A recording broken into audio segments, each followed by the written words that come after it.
menderita untuk menerima sukacita.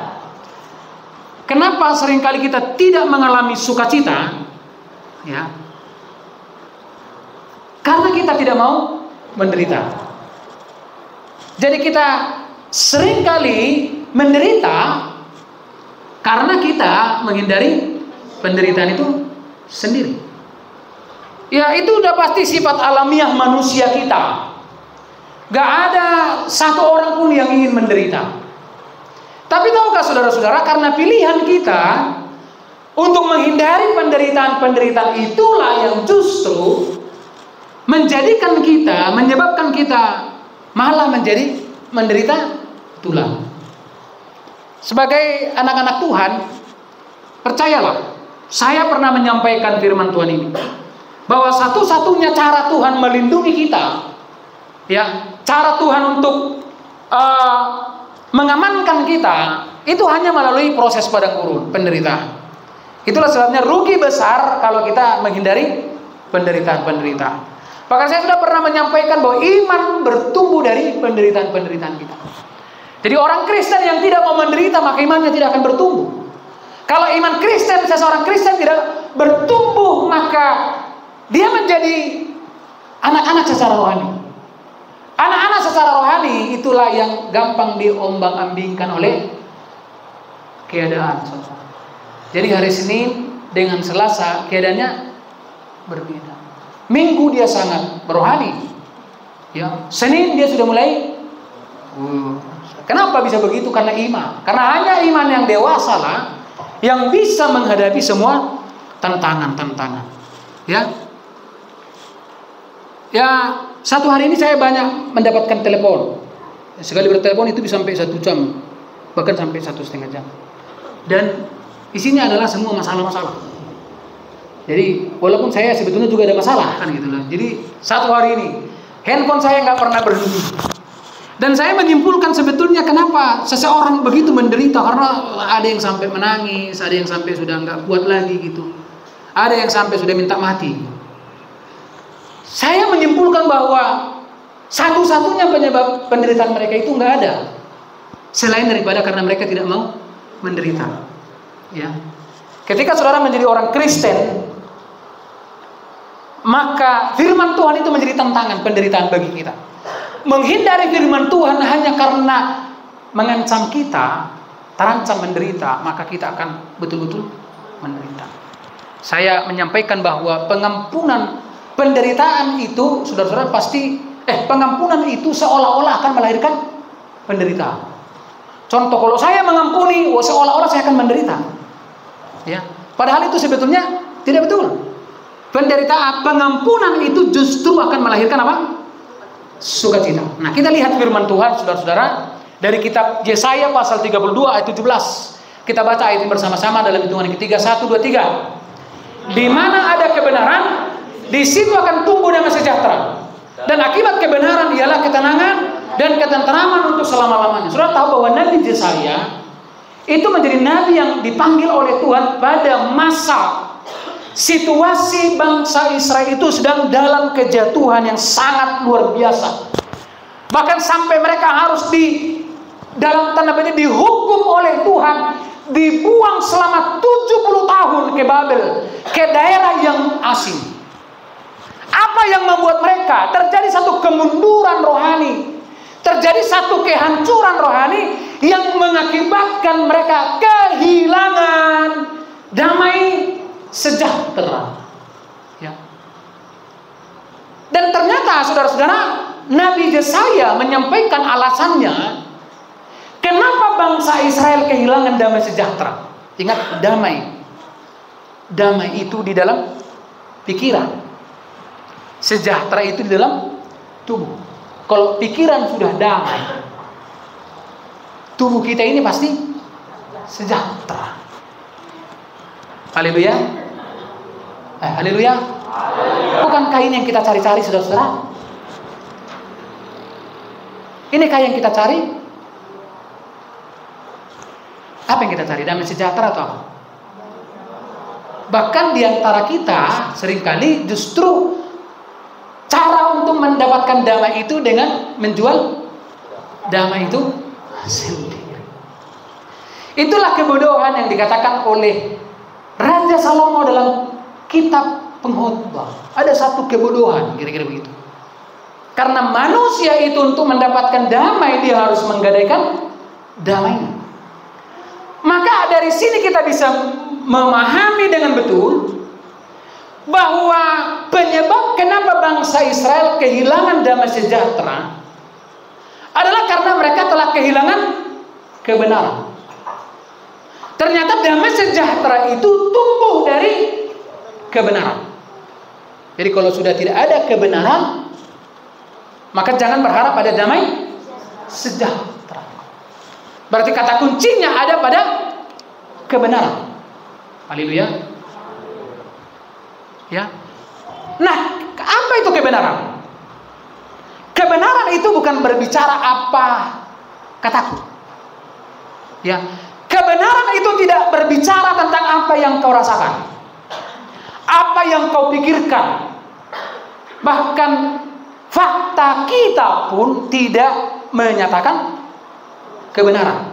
Contoh, dengarkan baik-baik. Ini sering saya sampaikan. Orang lumpuh di kolam Bethesda. Faktanya, ini fakta loh. Dia lumpuh nggak?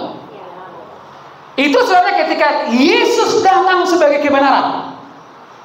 Ya, meskipun fakta itu adalah dia lumpuh, tapi ketika Yesus datang sebagai kebenaran, apa yang terjadi? Sembuh. Fakta menjadi hilang dan kebenaran menjadi menang. Seringkali Bapak Ibu, saudara-saudara, keadaan kita menjadi kebenaran kita buat. Weh Tuhan, nasi botol Tuhan, gitu ya. Yang nggak taunya kau Tuhan, gitu ya. Bukannya aku tidak mau, tapi faktanya begini. Ya, faktanya begini. Itu sekali lagi dengarkan. Kebenaran itu bukan fakta. Fakta itu bukan kebenaran. Jadi bisa jadi hari ini faktamu sedang tidak baik-baik saja, tapi ada kebenaran di atas fakta itu. Jadi sekali lagi dengarkan, Tuhan mau kita hidup. Jadi kalau kita menjadikan fakta kita sebagai kebenaran, maka tidak akan tumbuh damai sejahtera. Karena sudah dikunci oleh ayat ini, damai sejahtera itu hanya tumbuh dari kebenaran. Haleluya. Jadi kalau nggak damai sejahtera kita, berarti kita belum di dalam kebenaran. Itu aja. Walaupun kita sudah merasa benar. Nah ini yang sering kali kan, kita sudah merasa benar. Jadi merasa benar itulah yang membuat kita kehilangan kebenaran itu sendiri. Jadi memang nggak boleh merasa benar, walaupun kita benar. Karena ketika saudara kita merasa benar, maka kita sudah kehilangan kebenaran. Nah, kalau seseorang sudah kehilangan kebenaran, maka dia kehilangan damai sejahtera. Dia mau selalu beda dengan sejahtera. Kalau nggak ada damai sejahtera itu apa lagi gunanya kita hidup? Masih ada kegunaan kita hidup? Makanya tidak heran banyak yang minta mati ketika dia kehilangan damai. Dan Tuhan mau, kalaupun kita minta mati, bukan karena tidak damai sejahtera. Minta matilah di dalam keadaan damai. Tuhan, udah ku nikmati semua. Samnari alat mahal sambil mek kelimana jadi di foto mati gitu. Ini seumur hidup sudah cemberut, matinya pun kayak mati penasaran. Ya, jangan begitu. Ya, dan perhatikan saudara-saudara, dan kebenaran itu ternyata nggak sampai di situ. Kebenaran itu menumbuhkan damai sejahtera, dan damai sejahtera itu ternyata ada akibatnya. Apa itu? Ketenangan dan ketentraman untuk selama-lamanya. Jadi betapa menentukannya kebenaran ini. Nah, kebenaran inilah yang akan melahirkan penderitaan-penderitaan tadi. Percayalah, kalau Anda hidup benar, efeknya apa siapa? Menderita. Nah, inilah makanya orang seringkali tidak sanggup hidup dalam kebenaran. Karena di satu sisi dia ingin benar, tapi di sisi lain dia ingin menderita. Halo. Jadi orang Kristen apa seperti itu? Sekali lagi, di satu sisi dia ingin benar, dia ingin hidup dalam kebenaran, tapi di sisi lain dia nggak mau menderita. Bilang kiri kanan, itu tidak mungkin. Bilang. Jadi karena kita menghindari penderitaan inilah, makanya otomatis kita kehilangan kebenaran. Dan karena kita kehilangan kebenaran inilah, makanya kita kehilangan damai sejahtera. Dan karena kita kehilangan damai sejahtera inilah, makanya kita jadi suka bertengkar, berantem. Kalau nggak berantem dengan dirinya sendiri, ya berantem dengan orang lain. Selalu saya menyampaikan begini, seseorang yang belum berdamai dengan dirinya sendiri, pasti akan susah berdamai dengan orang lain. Karena firman Tuhan itu adalah kebenaran. Artinya firman Tuhan sudah mengatakan, barang siapa membenci orang lain, itu sama dengan membenci diri. Karena hukumnya adalah kasihilah sesamamu seperti dirimu sendiri. Jadi bagaimana cara yang benar untuk mengasihi diri sendiri? Mengasihi saudara kita yang lain. Jadi kalau misalnya Anda pernah lihat, atau mungkin Anda bertanya-tanya, kenapa aku susah kali berdamai ya? Itu satu, karena memang dia tidak pun memiliki damai sejahtera itu. Jadi buado bayana mengalian nasuado. Betul nggak? Bilang dulu kiri kanan, ada nggak tidak sama kau damai itu? Apa katanya? Ada. Jadi kalau adanya, kenapa kau nggak berdamai? Bilang dulu. Gorong dua saling berdamai, gitu kan? Jadi seseorang yang tidak memiliki damai, dia nggak akan bisa berdamai dengan dirinya sendiri. Dan seseorang yang tidak bisa berdamai dengan dirinya sendiri, dia nggak akan mungkin bisa berdamai dengan orang lain. Jadi berdamai dengan orang lain itu sebagai akibat daripada sudah berdamai dengan diri. Contoh apa itu? Menerima diri kita apa? Ada. Gak ada di sini yang sempurna, betul nggak? Betul enggak? Banyak kegagalan-kegagalan kita. Kadang-kadang kita susah move on dari masa lalu kita. Saya tadi membaca ada satu pernyataan di media sosial begini. Penghinaan terhadap Kristus, penghinaan terhadap salib Kristus itu adalah ketika kita tidak merasa berharga. Jadi ketika kau merasa tidak berharga, kamu sedang menghina salib Kristus. Karena justru salib Kristus itu ada karena kau begitu berharga. Haleluya. Hanya seringkali kita merasa tidak berharga berdasarkan ukuran-ukuran lahiriah kita. Karena kita nggak punya saldo di bank ratusan juta. Kita nggak punya perhiasan-perhiasan seperti orang lain. Kita nggak punya rumah tangga seperti yang di Korea, film-film Korea itu. Gitu loh. Sehingga kita merasa bahwa wow, saya bukan siapa-siapa, kan gitu ya. Saya bukan siapa-siapa. Padahal justru salib dianugerahkan kepada kita. Kristus mati untuk kita. Nggak ada hubungannya dengan itu. Karena kalau itu ukurannya, paling Yesus Kristus hanya mati untuk segelintir orang. Bill Gates, misalnya Jack Ma. Siapa lagi? Elon Musk. Ya? Zuckerberg. Siapa lagi yang punya Microsoft, yang punya Google? Besok siapa itu namanya? Coba. Paling Kristus akan, kita nggak akan layak, saudara-saudara. Dan itu sudah dikumandangkan begitu Yesus lahir. Bahkan berita kelahiran Yesus, saya mau tanya, diberitakan pertama kali kepada siapa? Golongan apa? Gembala di kan bentar ini sudah bulan 7 loh. Bulan depan kita sudah membentukkan panitia Natal Pak Mani. Ya. Coba deh, dengarkan. Tahu gembala-gembala itu adalah kaum-kaum marginal, kaum-kaum tidak masuk hitungan. Mereka lah yang dapat besu itu, saudara. Mereka yang dapat BLT. Jadi yang nggak dapat besu, bersyukurlah. Karena Anda tidak masuk kelompok-kelompok yang dikategorikan pemerintah sebagai kaum tidak mampu. Haleluya. Puji Tuhan. Ya Pak Mani, bersyukur ya. Orang sekarang lebih marah lagi, yang kaya-kaya yang marah-marah karena nggak dapat dia marah-marah gitu. Padahal dia sudah kaya. Dengarkan baik-baik. Jadi kehilangan kebenaran akan kehilangan, coba dulu ya sama-sama katakan, kehilangan kebenaran akan kehilangan, mengakibatkan kehilangan damai sejahtera. Kehilangan damai sejahtera mengakibatkan kehilangan ketenangan dan ketenteraman. Dia udah hilang semua ini. Ya sudah, anak masak. Amen masak. Bayi nama saya bayi meningula. Nah, merampok dong, merampok iba. Betul nggak kira-kira? Haleluya. Jadi dengarkan sekali lagi, kata kuncinya di sini adalah kebenaran. Orang Kristen harus hidup dalam kebenaran. Meskipun saya susah, menderita. Haleluya. Nah, kebenaran pasti akan selalu melahirkan damai. Itu yang disebut dengan patema.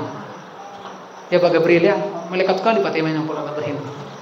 Kehilangan upeti kemarin. Om mana hingok Pak game katanya. Apa itu? Patema om mana katanya.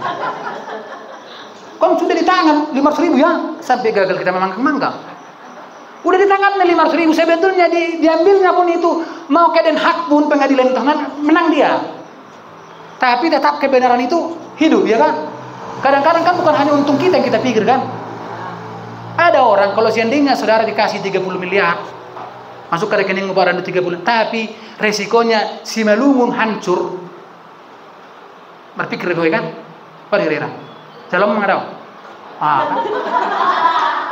Ya jujur, nggak apa-apa, jujur saja. Dan itu kan, tahu nggak? Sesudah kita menerima kasih karunia, kita nggak jadi munafik, betul nggak? Di mimbar itu hanya ada 2 golongan yang berdiri. Satu, sama-sama orang berdosanya semua itu. Tapi satu, munafik. Satu, orang dibahis Kristus. Dia nggak menutupi, saya tahu Tuhan. Kurang ajarnya aku, tapi hanya anugerah. Dan hanya ada 2 mimbar sekarang. Mimbar yang menghakimi dan mimbar yang memberitakan pengampunan. Kan, bukankah 30 miliar dengan konsekuensi si Malumun itu hancur? Ya paling-paling pindah kita ke Pekanbaru sana. Apa urusan? Mersawi. Walaupun kehilangan kebenaran. Ya kan? Koruptor itu kan begitu. Dengar. Kalau Anda mau hidup dengan kebenaran, pasti apa? Menderita. Tetapi akibatnya begitu ya, mengatakan bahwa situasi ini yang menumbuhkan damai. Mungkin kalimatnya agak ketiknya aja begitu langsung mikir. Agak ngerti kita kalimatnya. Ya. Situasi inilah yang akan menumbuhkan damai sejahtera. Situasi apa tadi? Situasi penderitaan itu. Nanti kita akan lihat lebih dalam ya. Menumbuhkan damai sejahtera sebagai akibatnya adalah ketenangan dan ketenteraman untuk. Nah, coba apa beda ketenangan dengan ketenteraman? Beda nggak itu? Beda nggak tenang dengan tentram? Halo, halo, yang kadang-kadang di sini saya kadang-kadang agak naik apanya? Asam urat. Beda nggak tenang dengan tentram? Apa bedanya? Tenang itu di dalam, tentram itu di luar. Ya, kadang-kadang kita udah tenang, tapi di luar belum tentu tentram kan? Betul nggak? Kadang-kadang di luar sudah tentram, di dalam itu harus ada dua-duanya. Coba kita lihat dulu definisinya, saudara. Ketenangan dan ketenteraman, meskipun seringkali digunakan bergantian kan? Ketenangan dan ketenteraman kan gitu. Seringkali itu dipaketkan, memiliki nuansa makna yang berbeda. Ketenangan lebih mengarah pada kondisi internal dari dalam kita. Baru pakai lelamunan, tenang dong, kan? Tenang dong, pos marah, kan? Lagi dengan saya indah begitu. Udah kok marah kali coba dulu, pikirkan dulu, tenang nggak? Kan gitu. Tenang doa, tenang. Jadi Ketenangan lebih mengarah pada kondisi internal, yaitu perasaan damai. Tidak gelisah. Dan tidak terganggu oleh emosi negatif dalam diri seseorang. Jadi itu ketenangan. Dari mana tadi ketenangan itu muncul, saudara? Perhatikan, kita mulai lagi. Kayaknya agak mengambang saya lihat. Di mana ada kebenaran, di situ akan tumbuh damai sejahtera. Dan akibat kebenaran ialah ketenangan dan ketenteraman. Kalau sudah ada kebenaran, kita hidup dalam kebenaran, akibatnya apa? Tenang dan tentram. Apa definisi perbedaan tenang dengan tentram? Kan itu tadi kita bahas. Definisinya apa? Nih. Tenang itu apa? Kondisi internal, itu perasaan damai. Bagaimana perasaan hari ini? Damai atau tidak damai? Damai atau tidak damai? Tidak damai. Itu artinya kita kehilangan kebenaran. Karena kita suka merasa benar. Siapa yang paling sering merasa benar? Angkat tangan lagi. Yang sering merasa benar, angkat tangan. Jujurlah. Apa-apa? Ya Tuhan Maha tahu. Amin. Karena yang dihitung Tuhan sebetulnya bukan hanya yang angkat tangan, tapi yang Tuhan tahu lah. Tapi yang angkat tangan itu Tuhan hargai karena jujur kali. Aku pun selalu angkat tangan aku. Amin. Jadi itu ukurannya. Kalau aku nggak tenang ya. Kenapa aku nggak tenang? Karena aku memang merasa benar. Biasanya orang yang merasa benar paling suka apa? Pengalaman saudara lah. Kalau saudara sudah mulai merasa benar, apa yang sering saudara lakukan? Menyalahkan. Jadi kalau sudah mulai menyalahkan, disitulah kita juga disalahkan. Karena Alkitab mengatakan takaran yang kamu ukurkan itu yang balik. Jadi meter nabi itu doangan, kan ukuran yang kamu ukurkan itu diukur balik. Jadi memang bahaya ini kalau sudah mulai merasa benar. Ya. Karena kalau sudah mulai merasa benar, susah itu menerima kebenaran. Karena dia sudah punya kebenaran sendiri. Itulah yang dimiliki oleh Adam sesudah makan buah itu. Dia jadi punya kebenaran sendiri di luar kebenaran Tuhan. Itu makanya godaan dari ular itu adalah, tentu tidak, kamu tidak akan mati. Tapi Allah mengetahui jika kau makan itu, kamu akan menjadi seperti Allah. Kamu akan menjadi sama, menjadi seperti salah satu dari, apa itu salah satu dari Tuhan itu? Itu kan dikonfirmasi oleh Allah sendiri. Sekarang mereka sudah makan itu. Sesungguhnya mereka itu sudah sama seperti salah satu dari watak Tuhan itu apa? Tahu yang salah dan benar. Jadi orang yang sudah merasa benar, dia akan menolak kebenaran. Dan merasa benar itu akan selalu suka menyalahkan orang. Dan di sanalah iblis ditinggikan dan dimuliakan. Haleluya. Puji Tuhan. Haleluya. Kalau nama doa isap tim ar. Nama sudah kasih Prabowo dah kalau doa kuberi di kiri sudah berarti kan. Nama kiri ada merasa takar begini dah. Agak makanya peduli kalian yang di samping kalian itu. Ada enggak yang ini kok itu peduli, yang enggak kebaktian pun mana tahu. Siapa yang enggak kebaktian hari Minggu enggak tahu aku. Orang yang sampingnya pun tidur enggak tahu dia. Coba lihat kiri kanannya, ada yang tidur enggak? Jadi tadi apa, ketenangan itu lebih mengarah pada kondisi internal, itu perasaan damai, tidak gelisah dan tidak terganggu oleh emosi negatif dalam dirinya gitu loh. Sementara ketenteraman itu lebih luas cakupannya. Dia sudah eksternal, mencakup kondisi eksternal seperti keamanan, keteraturan, dan kedamaian dalam lingkungan sosial, atau misalnya ini sudah di rumah lah, ini tentram, suami istri tentram, tanggolan sangat kuting, berarti mereka udah kuting, kucing, ya. Bulan dagu marabedai alai. Lalak hamil. Lalak kuting.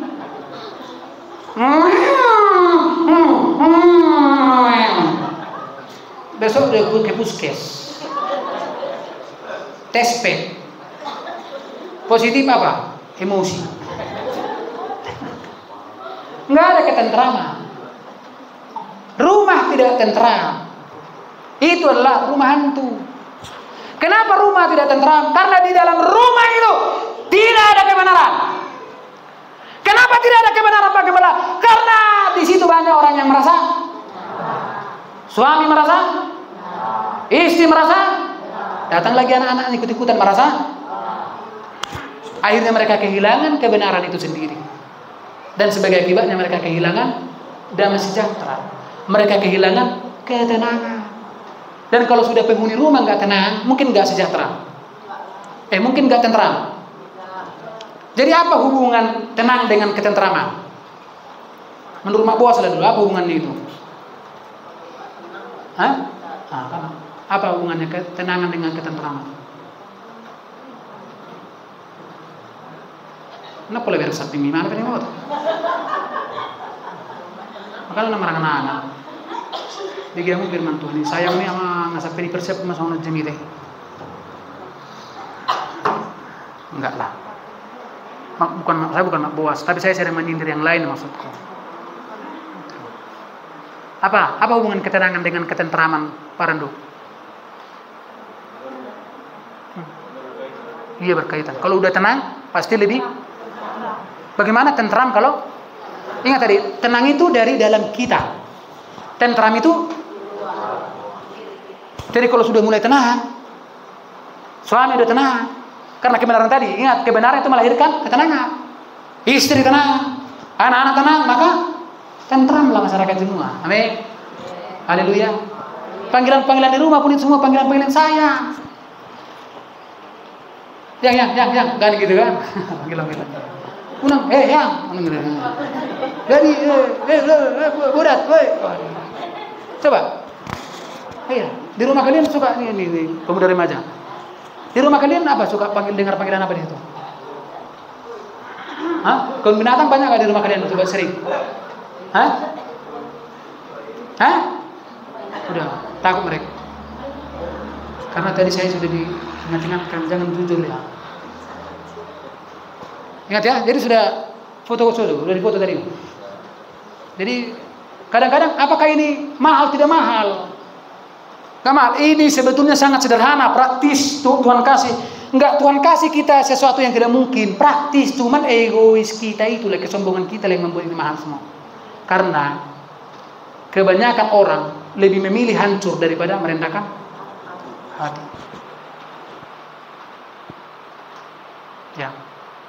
Sekali lagi, kebanyakan orang lebih memilih hancur daripada itu, makanya kesombongan mendahului. Jadi kalau saudara mau hancur, sombong aja. Apa itu sombong? Merasa benar. Jadi nanti jangan kita pikir iblis itu kan licik, seolah-olah kesombongan itu seperti pamer-pamer cincin, giginya mas, sepatunya mas, gitu sampai jalan. Bayangkan baca horas. Ya, bukan itu kesombongan. Kesombongan itulah merasa benar. Merasa benar. Merasa benar. Mengakibatkan kita kehilangan kebenaran itu sendiri. Dan sebagai akibat kita kehilangan kebenaran itu, kita kehilangan damai sejahtera. Kita kehilangan ketenangan, ketentraman. Jadi kalau sudah hilang, nggak tentram lagi rumah kita. Udah bisa bayangkan nggak itu di rumah itu seperti apa? Siapa yang berhasil? Siapa yang ditinggikan? Siapa yang dimuliakan? Siapa yang menjadi Tuhan di sana? Si iblis. Iblis nggak akan pernah minta disembah secara langsung.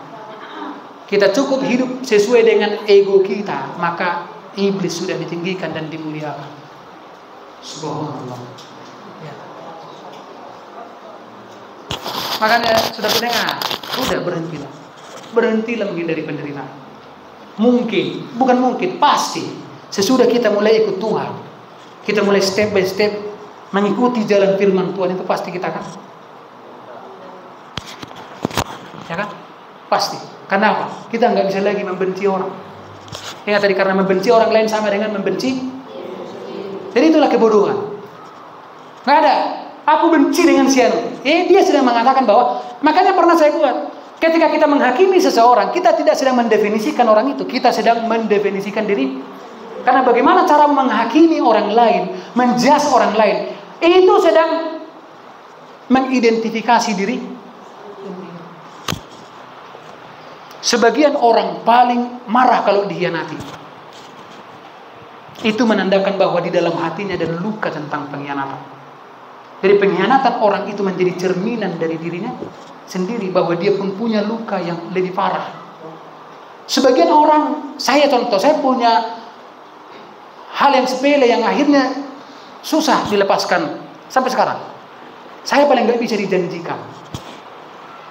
Jadi jangan kalian sampai berjanji sama saya. Contoh, walaupun hal kecil kadang, nanti kita makan Pak Game ya. Stop gitu. Karena saya adalah orang yang akan mengerahkan semua harta saya untuk mewujudkan itu. Harta dan semua kekuasaan saya.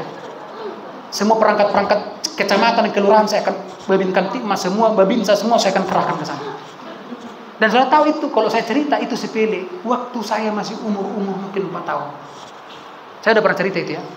Satu kali ketika bapak saya kan setiap hari Senin kan, kalau di bahasa kami poken katanya, pekan. Poken itu bahasa tafsir. Pekan itu setiap Senin. Bapak saya ini kan karena senangnya dia gitu. Kan dulu ada permen tarutung, bobot tarutung dulu ada kan? Bobot tarutung. Enggak usah dipaksakan kalau memang enggak ada. Enggak usah. Kadang-kadang kita begitu. Kalau udah memang enggak usah. Yang mana itu? Yang mana? Sampai enggak usah, karena toh itu bukan poinnya itu. Jadi dulu dijanjikan bapakku ini 1 bungkus besar itu. Wow, sepanjang hari saya semeringah. Saya udah enggak sabar lagi gitu. Nah dia pulang sore, saya tunggu dia di tangga rumah itu. Saya dulu lihat dari sana, bapak udah pulang. Ternyata enggak ada bonbon itu.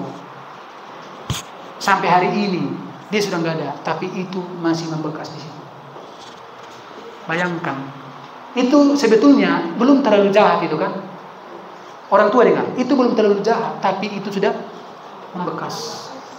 Satu kali saya pernah cerita, saya lagi ada acara di Siantar Hotel waktu acara FKUB, lagi pengarahan itu, lagi kata sambutan wali kota. Itu kan ada plotnya itu kan? Saya ditelepon oleh Ibu Gembala ini, pulanglah sekarang. Nggak tahu siapa itu yang minta. Karena saya janji berenang sama si Quincy bareng kalian. Gitu ya. Ibu Gembala ini sudah, apa janjimu sama si Quincy? Iya, berenang. Nah besok lah, enggak. Pulanglah sekarang. Karena sudah nangis dia. Akhirnya saya, karena saya mengingat itu dulu.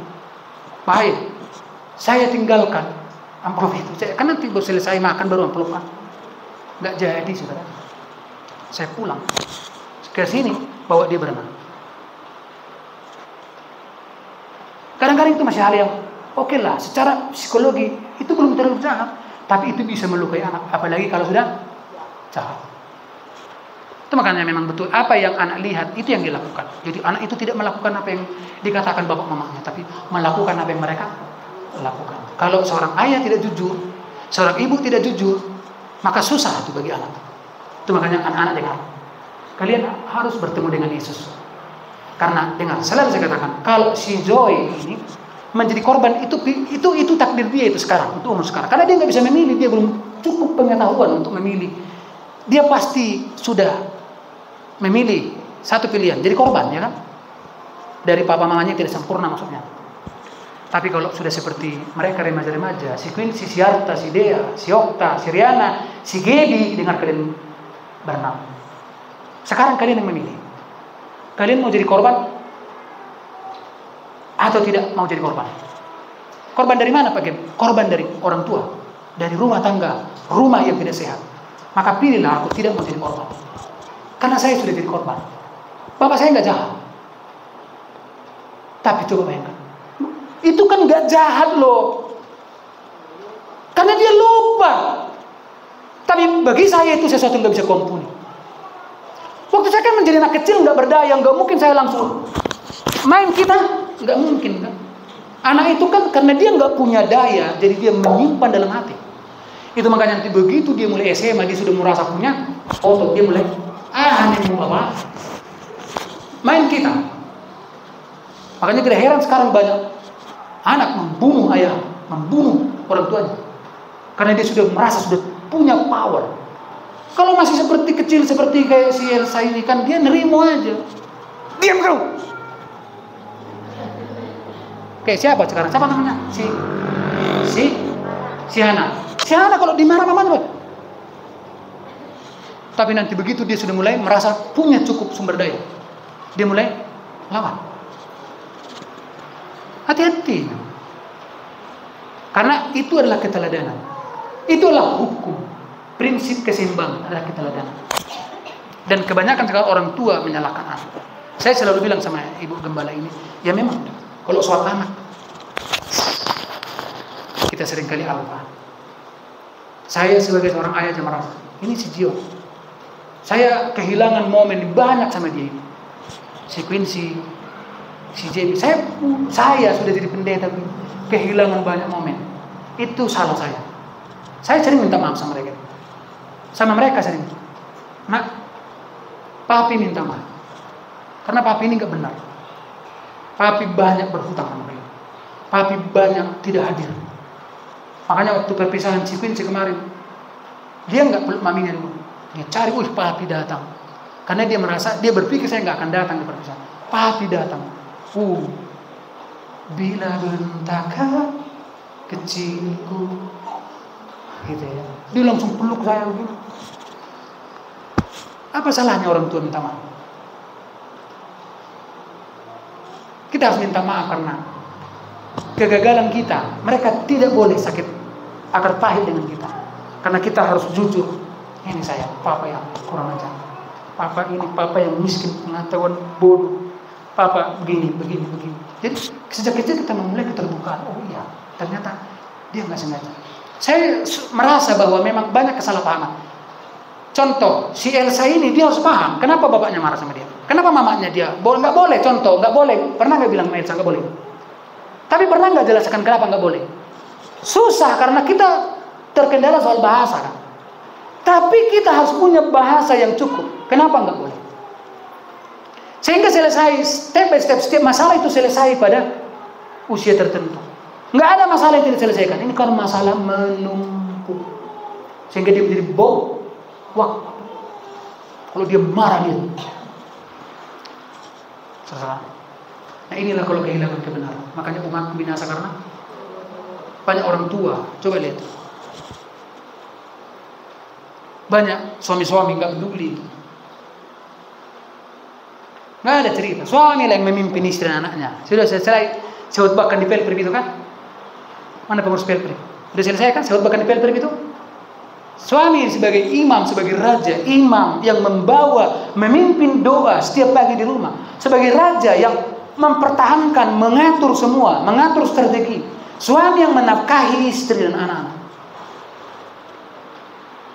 Coba, karena banyak kebalikan. Kenapa? Karena suami itu kehilangan kebenaran. Akibatnya dia kehilangan segalanya.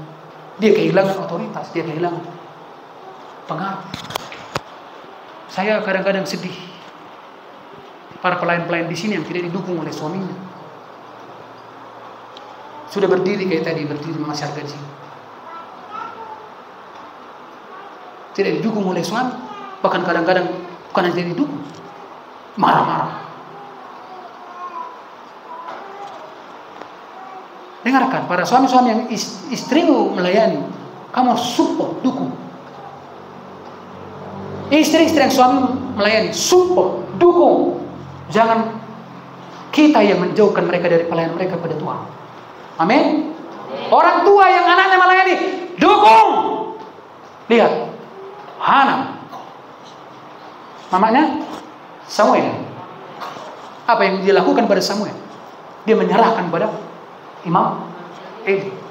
Seumur hidupnya dia di rumah Tuhan, dipersembahkan Samuel. Dan coba lihat, setiap anak yang dipersembahkan kepada Tuhan, lihat kisah Samuel. Samuel adalah salah satu nabi yang paling dihormati di dalam sepanjang sejarah Alkitab. semua yang dipersembahkan kepada Tuhan itu pasti akan diberkati. Amin. Anak persembahkan kepada Tuhan, dia akan menjadi seperti pohon yang tumbuh berakar di rumah Tuhan. Suami yang dipersembahkan istrinya untuk Tuhan, dia akan menjadi suami. Suami yang mempersembahkan istrinya kepada Tuhan. Coba, kita yang mempersembahkan harta kita, uang kita kepada Tuhan, apapun yang Anda berikan kepada Tuhan, Anda akan terima menjadi berkat dan mendapatkan barokah. Ya Allah, ya amin. Amin. Barokah. Menjadi barokah. Itu barokah itu artinya menjadi, itu manfaatnya, mudaratnya. Barokah. Berkat itu bendanya. Banyak orang punya uang tapi enggak menjadi berkah. Lalak ulama bayar tu so. Dia sona sahih mah ya omman segala macam. Ya. Omma nama bari nama dandani mah, ya kan? Kempes ban napari masuk ban dulu. Habis dipompai diganti mesti pudak ban budi. Habis ya oli bocor. Segala macam ada aja kadang pengeluaran. Karena kalau kita enggak keluarkan uang kita untuk hal yang benar, pasti pengeluarannya untuk hal yang tidak. Kenapa? Pasti ada pengeluarannya semua kan? Enggak mungkin enggak ada pengeluaran. Kalau untuk yang enggak benar, pasti untuk yang, kalau bukan untuk yang benar, pengeluaran uang kita pasti untuk yang. Tadi malam kami habis doa Pak Dea. Kita masih apa loh Pak Ines? Masih. Oh, tuh Pak Mira yang bawa ini. Tua udah makan katanya. Sudah naik katanya. Masih lapar aku katanya. Ya kan, akhirnya kita mutar lagi jalan Kartini. Cari makan sampai 10:30. Pak Mani ikut begadang, Pak Mani dengan tuh Pak Mani gara-gara kita tadi. Ikut begadang. Ternyata kadang-kadang memang begitu, ada pengeluaran-pengeluaran untuk kebersamaan. Daripada habis nih jujihon kan. Banyak orang sekarang nggak punya uang karena menjudi. Yang gitu loh. Menjudi. Kadang-kadang di gereja pun ada yang main slot itu. Hidup handphonenya main slot banyak di gereja. Ini mohon maaf lah, ini kan sudah kehilangan rasa hormat sama Tuhan. Cuma selalu saya bilang, kalau sudah sampai di gereja matikan handphonenya. Atau buat mau di pesawat, saya bilang supaya konsentrasi. Lihat yang terakhir selesai ini. Damai sejahtera aku tinggalkan bagimu, damai sejahtera aku kuberikan kepadamu, dan apa yang kuberikan tidak sama seperti yang kalau dunia kepadamu, janganlah gelisah. Nih. Menghindari penderitaan karena kebenaran akan selalu berakhir dengan. Jadi ayo cuma Tuhan. Ayo kita menderita. Amin. Untuk Kristus. Amin. Amin. Bilang dulu sekali lagi kiri kanannya. Tempuhlah jalan penderitaan itu kawan. Tiru aku. Sekali lagi, tempuhlah jalan penderitaan itu kawan. Kalau karena firman Tuhan yang kau menderita, itu pasti akan melahirkan damai sejahtera kawan. Amin. Jadi kalau rumah tanggamu ada kebenaran, apa tadi yang muncul? Ketenangan dan ketenteran. Kalau sudah tenang, pasti tentera. Dan dari mana tadi ini? Kebenaran. Apa itu kebenaran? Firman Tuhan. Bukan hati dan pikiran.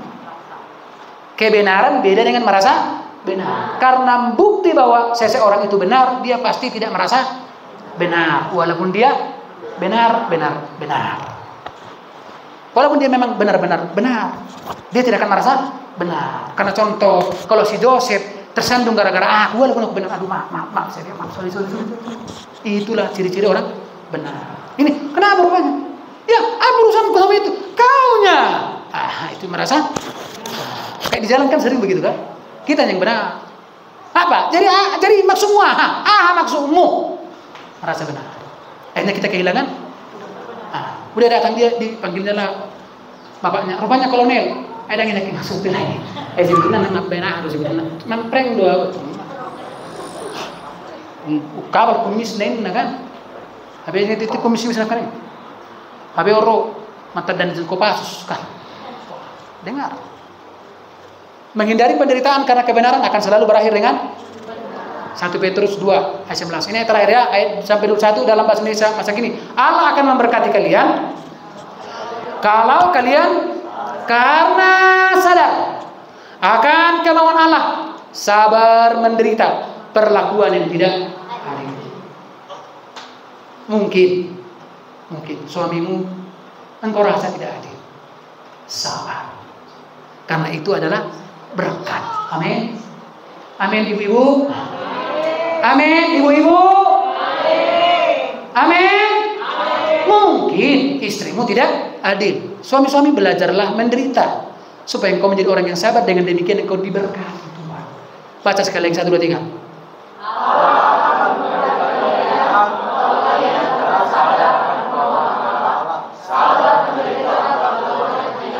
Lanjut ayat 20. Sebab apakah istimewanya kalau kalian sabar menderita hukuman yang seharusnya kalian tanggung karena bersalah? Dengar. Kalau penderitaan karena memang kesalahan kita, itulah yang mengakibatkan penderitaan itu. Udah pasti. Coba. Sebab apakah istimewanya kalau kalian sabar menderita hukuman yang seharusnya kalian tanggung karena bersalah? Tetapi kalau kalian dengan sabar menanggung penderitaan yang menimpamu karena berbuat yang benar, maka Allah akan memberkati. Banyaknya kita menderita di sini karena memang salah. Nggak apa nama dohono. Oh, memiliki itu. Betul nggak kira-kira? Betul nggak? Kalau ada di sini sekarang istri yang merasa tidak bahagia dengan suaminya, siapa yang bisa celaka? Ayo, manut tu ni lo mau makti. Aka tulang, lo may pasingot to wakti kan unangi. Ngayon na ibigay RT na may songonon. Daw, nado. Rom sa gimbalana, pasingot. Daw. Takpuas do masuk aka tu paresis pengibuan. Do kala parisi pengibuan. Ke orang-orang seduki, enggak. Sesudah 12 tahun kemudian mulai dia mengungkap satu fakta katanya. Apa? Selama jujurlah udah 12 tahun kami menikah. Tapi jujur 17 tahun saya menderita katanya. 12 tahun pernikahan kami, tapi saya 17 tahun. Jadi wah, itu pilihan. Udah pastilah. Contoh, kalau di terik-terik matahari kayak itu di Siong kan sudah berjalan di atas aspal tanpa alas kaki. Melepuhlah kakinya kan? Menderita nggak itu? Karena kedebatan. Terus sudah Tuhan, bagaimana cobaan ini Tuhan bilang? Ini kapatema itu Tuhan.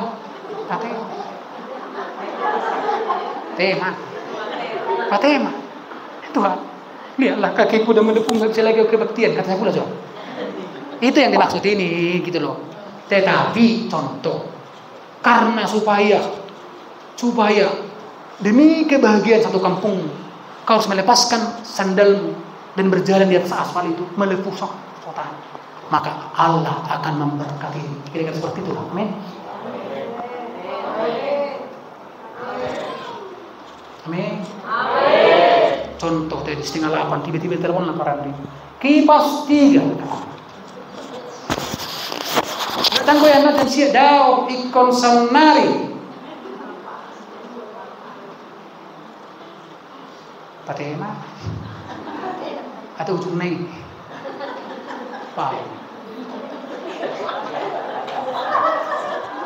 Kalau dia tidak pergi, seolah-olah dia akan terancam penderitaan enggak?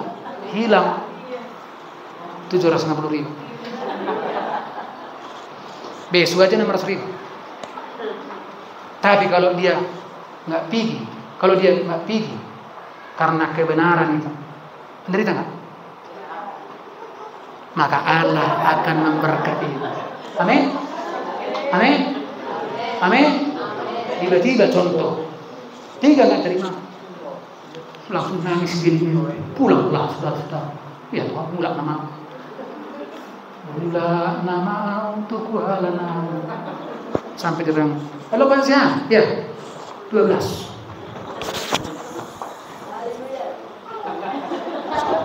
Kau ini udah benar menghibur kan? Kadang-kadang nggak selalu seperti itu maksudku, tapi Tuhan berkuasa. Karena gini, kalau Tuhan yang membuka jalan, Dia bisa membuat jalan bahkan di saat tiada jalan. Bahkan jalan-jalan yang tidak pantas dijalani pun Dia sanggup membuat jalan. Kalau Tuhan sudah membuat jalan dari mana? Dari langit, langit, jalur angkasa, jalur siapa dia, jalur mana pun dia sanggup. Amin. Haleluya. Puji Tuhan. Udah 12 dia bilang, Pak Marwan, iya. Ini tuh 3 bulan ya Pak, katanya.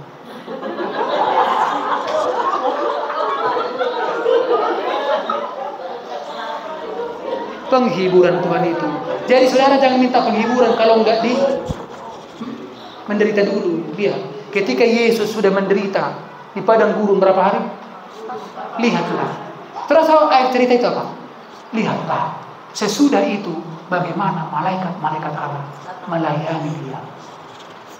Akan ada penghiburan bagi mereka yang mau Fatima. Amin. Amin. Nggak masuk itu jadi masih gor-gor tadi nabi kita itu. Biarkan aja di sini. Nggak masuk bebas tuh bapak konar mana. Ayat 22 yang terakhir. 1, 2, 3. Untuk itulah memanggilmu, sebab Kristus sendiri sudah menderita untukmu, dan dengan itu Ia memberikan kepadamu suatu teladan, supaya kalian mengikuti jejaknya. Ayo. Hanya dengan mengikuti jejaknya saudara akan sampai kepada kemuliaan. Apa jejaknya? Dia sudah menderita untuk kita. Penderitaan dia Tuhan. Dia menerima kemuliaan karena dia rela menderita. Dan itu pun sampai pada kita. Amin. Amin. Ayo para istri-istri. Ini banyak lagi menderita. Amin. Jangan malah kau yang membuat menderita orang. Suami-suami juga banyak menderita. Jangan jadi Anda yang buat orang merendahkan hati kita semua. Amin. Haleluya. Haleluya.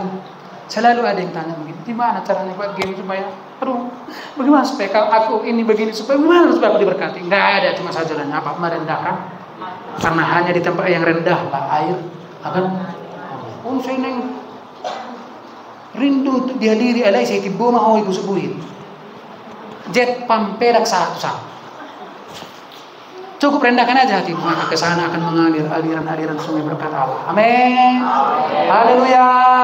Puji Tuhan. Haleluya. Jadi somai paso hamuma paso. Paso. Ho.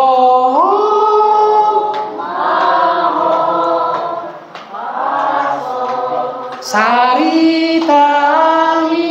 Amin. Jangan lagi ada lalap di akar pahit. Lalap di akar pahit. Orang yang akar pahit akan selalu merespon segala sesuatu dengan kemarahan. Dikit-dikit marah. Marah dikit-dikit. Haleluya. Coba lihat kiri kanan. Kiri kanan bukan di belakang. Ngabuah nih musuh. Anak teh. Ini musuh anak teh ini jatuh anak teh. Sehira nang dak dia masa dokter merasa nak sakit. Ada penggumpalan. Aduh ngakau memang edo dokterinak kan ingat. Yang intinya apa? Poinnya malam ini apa? Hiduplah dalam kebenaran. Sekalipun kebenaran itu akan membawa kau kepada, karena penderitaan itu dia akan menjadi orang yang tenang, damai, berhikmah, bijaksana, imannya bertumbuh, makin kalah, makin alim ulama. Haleluya. Puji Tuhan. Firman Tuhan sampai di sini semua.